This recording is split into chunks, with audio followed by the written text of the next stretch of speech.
October 1942, the Solomon Islands. A chain of jungle-covered specks scattered across the Pacific, suddenly transformed into the center of a brutal, unfinished struggle. At the heart of it lies Guadalcanal, an island neither side can afford to abandon. For the United States, Guadalcanal is the first step of an offensive war, a test of whether the Allies can go on the attack, seize territory, and hold it against determined resistance. For Japan, it is a line that must not break. Since August, the fighting has been relentless. The airfield the Americans call Henderson Field dominates the daylight skies. Any Japanese ship approaching Guadalcanal by day is almost certainly doomed. So Japan adapts. The war moves into the night. Under cover of darkness, Japanese destroyers race down the slot, unloading troops, ammunition, and supplies before sunrise. The Americans give these missions a name: the Tokyo Express, fast, dangerous, and devastatingly effective. At night, the Imperial Japanese Navy is confident. Its crews are experienced. Its doctrine emphasizes night fighting. Its officers trust optics, discipline, and aggressive maneuver. The U.S. Navy, by contrast, is learning the hard way. American ships have radar, a revolutionary technology, but few officers fully trust it. Even fewer know how to use it in combat. Night actions are tense, confused, and often catastrophic. Earlier encounters have ended badly for the Americans. Ships have fired on shadows. Formations have dissolved in darkness. Friendly fire has been as deadly as the enemy. By October, both sides understand something crucial. Whoever controls the night will control Guadalcanal. On October 11th, Japanese Rear Admiral Aritomo Goto leads a force south to bombard Henderson Field, clearing the way for a reinforcement convoy. It is a routine mission, one the Japanese have carried out before.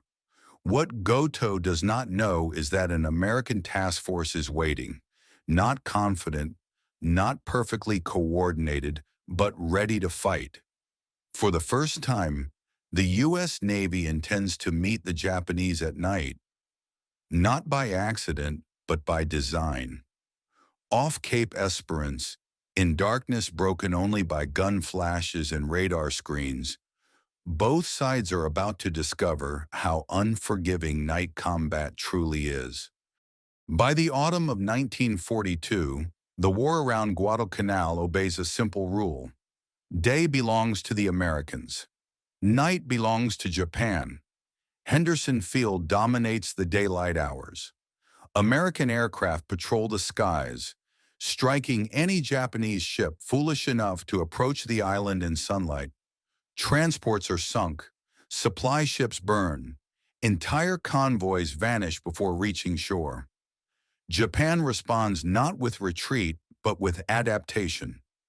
Under cover of darkness, the Imperial Japanese Navy creates a system designed for speed, surprise, and survival. Fast destroyers race south through the narrow waters between the Solomon Islands, unloading men and supplies before dawn, then vanishing back into the night. The Americans give these runs a nickname: the Tokyo Express. To the Japanese, it is simply necessity. Each destroyer carries troops crammed onto decks and into passageways. Ammunition, food, medical supplies. Everything needed to keep the fight alive on Guadalcanal. There is no room for comfort, no margin for delay. Speed is life. Japanese destroyer captains know these waters intimately. They have trained for night combat for years. Their crews are drilled to fight by optics, instinct, and precise maneuver. Long-lance torpedoes give them striking power unmatched by any navy in the Pacific. In darkness, they are lethal. The Tokyo Express does more than resupply troops. It preserves morale. Every successful run proves that Japan can still contest Guadalcanal, still defy American control, still strike where it chooses. For the U.S. Navy, these nightly missions are a constant frustration. American patrols often arrive too late. Contacts are lost in darkness. Radar detects shapes, but commanders hesitate, unsure whether what they see is real or imagined. When engagements do occur, confusion reigns. Orders are misunderstood. Formations break apart. Ships fire without coordination. The Japanese exploit this mercilessly. Night after night, the Express runs through the slot, reinforcing Japanese positions and prolonging a campaign that neither side can afford to lose. But success breeds confidence, and confidence breeds routine. By October, Japanese commanders believe they understand the Americans. They expect hesitation, delay, disorder, another unchallenged run into Guadalcanal's waters. They do not expect an ambush. They do not expect American ships to seek battle in the dark. And they do not expect Cape Esperance. By October 1942, the United States Navy is no longer the same force that entered the war 10 months earlier. The disasters of the early Pacific campaign have left deep scars. Pearl Harbor, Savo Island. Night actions where American ships were outmaneuvered, outgunned, and humiliated in darkness they did not understand. But lessons have been learned, slowly, painfully. At the center of this change stands Rear Admiral Norman Scott. Scott is not an innovator by nature. He is cautious, methodical, and deeply aware of how easily night combat can collapse into chaos. What he understands better than most is this: doing nothing guarantees defeat. Scott's task force is assembled with a specific purpose: intercept a Japanese night force before it can strike Henderson Field. His ships include heavy cruisers, light cruisers, and destroyers. They are not superior in number. They are not superior in experience. But they possess something the Japanese underestimate: radar. American radar sets are still primitive, unreliable, and misunderstood. Operators struggle to interpret contacts. Commanders argue over what blips on a screen actually mean. Information moves slowly between ships, filtered through voice tubes and shouted reports. But radar offers something new. It allows Americans to see in the dark. Scott drills his crews relentlessly: gunnery exercises, night maneuvers, communications protocols designed to reduce confusion once firing begins. He emphasizes discipline over initiative, coordination over individual action. Still, uncertainty remains. Many officers do not trust radar. Others trust it too much. Destroyer captains worry about friendly fire. Cruiser commanders fear torpedo ambushes they will never see coming. Everyone remembers Savo Island. Scott issues a simple order: maintain formation, follow signals, open fire only on command. It is an attempt to impose order on a type of combat that punishes hesitation and rewards aggression. As Scott's task force moves north of Guadalcanal on the night of October 11th, tension hangs heavy on every bridge. Radar screens glow faintly. Lookouts strain their eyes into darkness that seems endless. Somewhere ahead, Japanese ships are moving south, confident, experienced, and expecting another routine mission. The Americans know this may be their chance, not to dominate the night, but to survive it. For the first time in the Guadalcanal campaign, the U.S. Navy is not reacting. It is hunting. The night of October 11th, 1942, is moonless and heavy with cloud. Visibility is poor. The sea is calm, but the darkness feels absolute. This is the kind of night Japanese commanders prefer: one where optics, experience, and instinct dominate. Rear Admiral Aradamo Goto leads his force south toward Guadalcanal. His mission is clear: bombard Henderson Field before dawn, clearing the skies for a reinforcement convoy already on the move. It is a mission he has executed before. Goto's formation is compact and confident. Heavy cruiser Aoba leads, followed by Furutaka and Kinugasa, screened by destroyers. Their crews are alert but relaxed. No enemy contact is expected. American ships, in Goto's experience, avoid night action. Unbeknownst to him, the Americans are already nearby. Admiral Norman Scott's task force moves north of Guadalcanal in a long, disciplined column. Destroyers lead and trail the cruisers. Radar screens watch constantly, reports flowing upward in fragments. At 22:32, American radar operators detect contacts. Blips appear where empty ocean should be. Distances are measured, bearings checked. The contacts are real. Confusion follows. Some officers believe the contacts are friendly ships out of position. Others insist they must be Japanese. Communication delays slow decision-making. Scott hesitates, unwilling to repeat the disaster of firing on his own ships. Minutes pass. The two formations continue to close.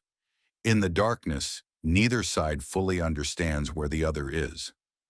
Japanese lookouts see nothing. American radar sees shapes, but not intentions. The fleets pass dangerously close, separated by only a few thousand yards. Then suddenly, the situation resolves itself. Japanese ships turn, and their silhouettes appear briefly against the faint glow of the horizon. For the Americans, this is the confirmation they need. Scott gives the order: open fire. In the darkness off Cape Esperance, the Pacific War explodes into light.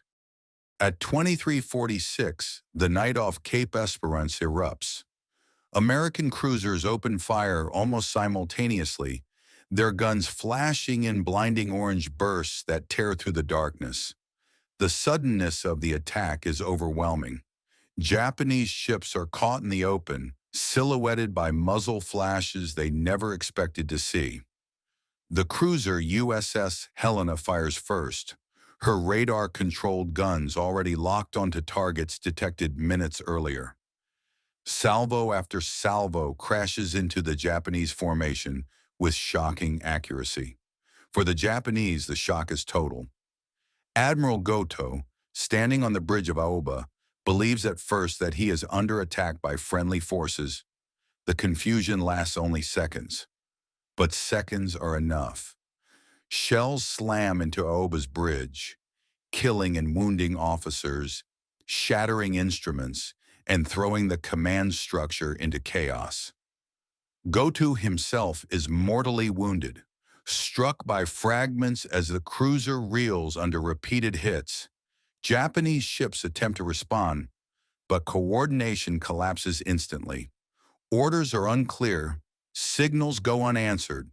Crews scramble to identify targets amid exploding shells and burning decks. Furutaka takes heavy fire, her machinery spaces damaged, steering compromised. Kinugasa maneuvers violently to avoid torpedoes, her gunners firing blindly into the night. American destroyers launch torpedoes, but confusion plagues them as well. Some are unsure of their firing arcs. Others hesitate, fearing friendly ships crossing their paths. The battle becomes a chaos of gunfire, tracer arcs, and exploding shells. Radar has given the Americans the first blow, but it does not give them control. Smoke obscures targets. Ships lose visual contact. Communications degrade under fire. Orders are delayed or misunderstood, yet the damage is done. Within minutes, the Japanese formation is shattered. What was meant to be a coordinated bombardment force is now a collection of burning, maneuvering ships fighting for survival. For the first time in the Guadalcanal campaign, American ships have struck first in a night action. They have surprised the enemy. They have inflicted serious damage, but the night is far from over. As the initial shock fades, the battle descends into confusion. Both fleets are now intermixed, separated by darkness, smoke, and fear. Orders overlap. Signals vanish into the night. What began as a controlled ambush becomes a brutal, close-range fight where instinct replaces planning. American cruisers continue firing, but targets are harder to track. Radar contacts blur together. Visual identification becomes unreliable as burning ships illuminate the sea in shifting, deceptive light. Destroyers race ahead, engines screaming as they attempt torpedo attacks at dangerously close range. Some find clear firing solutions. Others lose situational awareness entirely. Japanese crews fight back with discipline born of experience. Even wounded and damaged, their ships maneuver aggressively, launching torpedoes into waters thick with American silhouettes. The Long Lance torpedo remains a deadly threat. Invisible beneath the surface, these weapons race toward their targets at terrifying speed. American captains know that a single hit could annihilate a cruiser, yet they often have no warning before impact. USS Boise narrowly avoids disaster when torpedoes pass unseen beneath her hull. Other ships are less fortunate. Shellfire tears through steel. Fires rage unchecked. Ammunition explodes. Men are thrown across decks by concussive blasts. The night echoes with the sound of metal tearing itself apart. In the confusion, American coordination begins to fray. Some destroyers fire torpedoes without clear orders. Others pull away too early. A few ships cease fire entirely, unsure whether the targets ahead are enemy or friendly. Admiral Scott struggles to maintain control, issuing commands that arrive too late or are misunderstood entirely. For the Japanese, command has already collapsed. With Admiral Goto dead, individual captains fight their own battles, attempting to withdraw, regroup, or strike back wherever opportunity appears. The battle is no longer about strategy, it is about survival. In the darkness off Cape Esperance, victory and catastrophe hang only seconds apart, decided by luck, training, and the unforgiving randomness of night combat. As the battle fractures into isolated duels, one Japanese ship becomes the focus of relentless American fire, the heavy cruiser Furutaka. Built in the aftermath of World War I, Furutaka represents an earlier generation of Japanese naval power. Heavily armed, fast, but vulnerable to modern radar-directed gunfire. Now in the darkness off Cape Esperance, she is exposed. American shells strike repeatedly. One salvo smashes into her engine spaces. Another detonates near the forward turrets. Fires erupt across the deck, spreading through ventilation shafts and passageways. Damage control parties fight desperately, but water floods faster than it can be contained. Still, Furutaka fights on. Her guns continue firing into the darkness, aiming at muzzle flashes rather than confirmed targets. Destroyers screen her battered hull, launching torpedoes to force American ships to maneuver away. Then the torpedoes strike. At least one American torpedo slams into Furutaka's side, ripping open her hull below the waterline. The explosion shudders through the cruiser, extinguishing lights and killing dozens instantly. Flooding becomes uncontrollable. The ship begins to list heavily. Speed drops. Steering fails. The sea claims more compartments with every passing minute. Captain Kunizomuto orders abandon ship. Men climb into the dark water, some wounded, some burned, many already exhausted. Destroyers attempt rescue under the constant threat of renewed American fire, pulling survivors from oil-covered seas as the cruiser settles lower. Shortly before dawn, Furitaka rolls and sinks. She disappears beneath the surface of the Pacific, taking hundreds of sailors with her.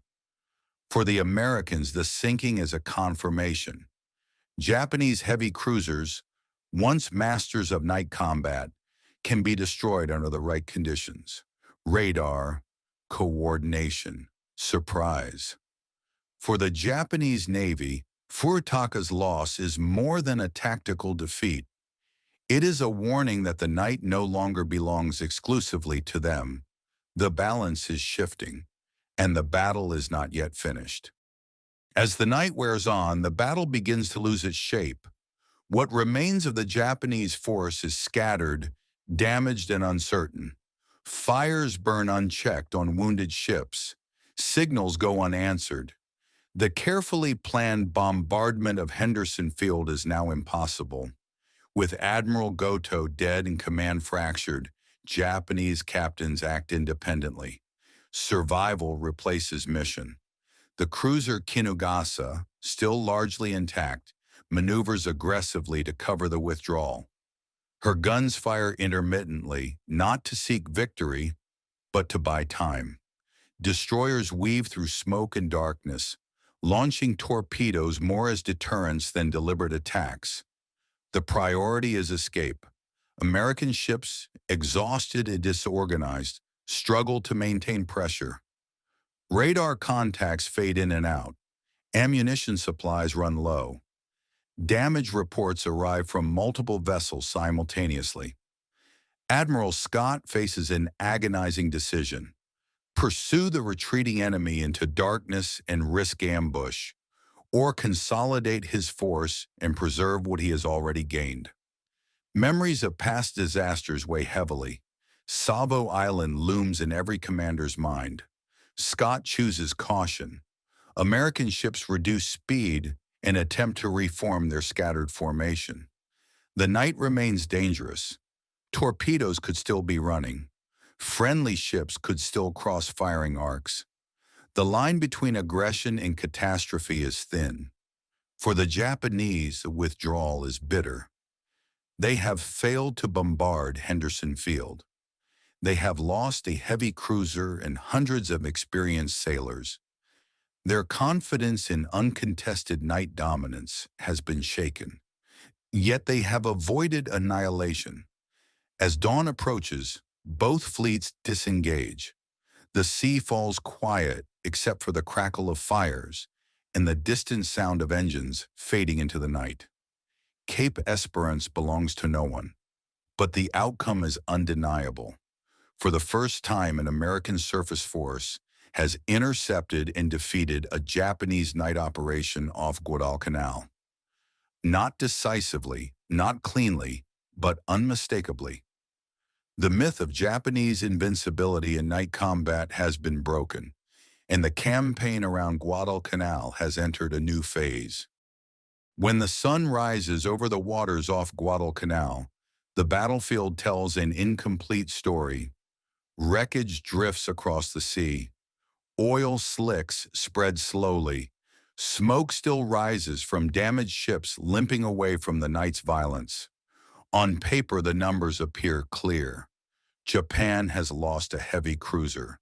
The Americans have lost none. For the U.S. Navy, Cape Esperance is declared a victory. It is the first surface engagement in the Guadalcanal campaign where an American task force intercepts a Japanese night operation and survives intact. Morale rises.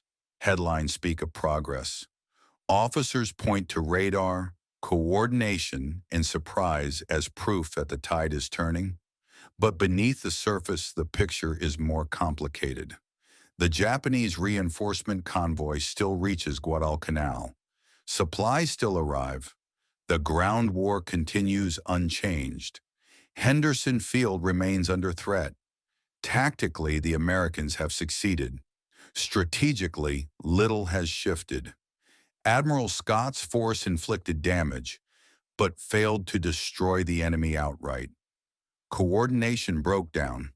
Opportunities were missed. Japanese ships escaped that might have been finished in daylight. Some American commanders quietly acknowledged the flaws. Radar detected the enemy, but communication failed to exploit it fully. Destroyers hesitated. Torpedoes missed. Friendly confusion limited pursuit. Cape Esperance was not a masterpiece. It was a beginning. For the Japanese Navy, the battle is unsettling. Night combat, once their greatest advantage, has proven vulnerable. Surprise no longer belongs exclusively to them. Radar has changed the rules. Yet Japanese doctrine remains confident. They study the battle, identify American hesitation, and conclude that discipline and aggression can still prevail. Cape Esperance is viewed not as a defeat, but as a warning. Both sides walk away, convinced they have learned something. Both sides are correct. The battle does not decide Guadalcanal.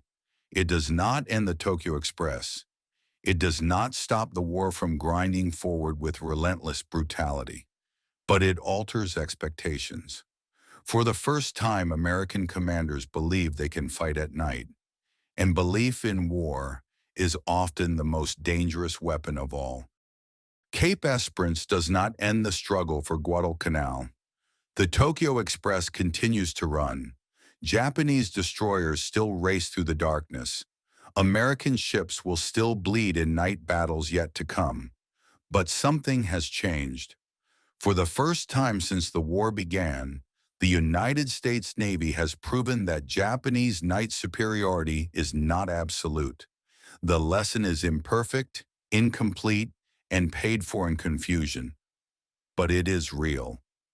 Radar has entered the fight, not as a miracle weapon, but as a tool that rewards discipline and punishes hesitation. Cape Esperance shows that technology alone is not enough. Information must be understood, shared, and acted upon faster than fear can spread. American commanders take note. Future night actions will place greater emphasis on radar coordination, destroyer initiative, and aggressive pursuit. Hesitation will be treated as a failure, not caution. The night will no longer be surrendered by default. For the Japanese Navy, the battle raises uncomfortable questions. If surprise can be taken away, if night can be contested, if long-lance torpedoes are no longer decisive on their own, then the balance of power at sea is shifting. Cape Esperance is not a clean victory. It is messy, confused, and limited. Yet it marks a psychological turning point. Confidence, once the exclusive property of Japanese night commanders, now exists on both sides. The waters around Guadalcanal will see far greater battles. Tassafaronga, Kula Gulf, Kolombangara. Some will favor Japan, others will not, but none will be fought with the same assumptions. The night is no longer safe. The darkness no longer guarantees invisibility. At Cape Esperance, the Pacific War does not change direction, but it changes character. And from this moment on, every ship entering the black waters of the Solomon Islands does so knowing that the enemy can see, even when the sea appears blind.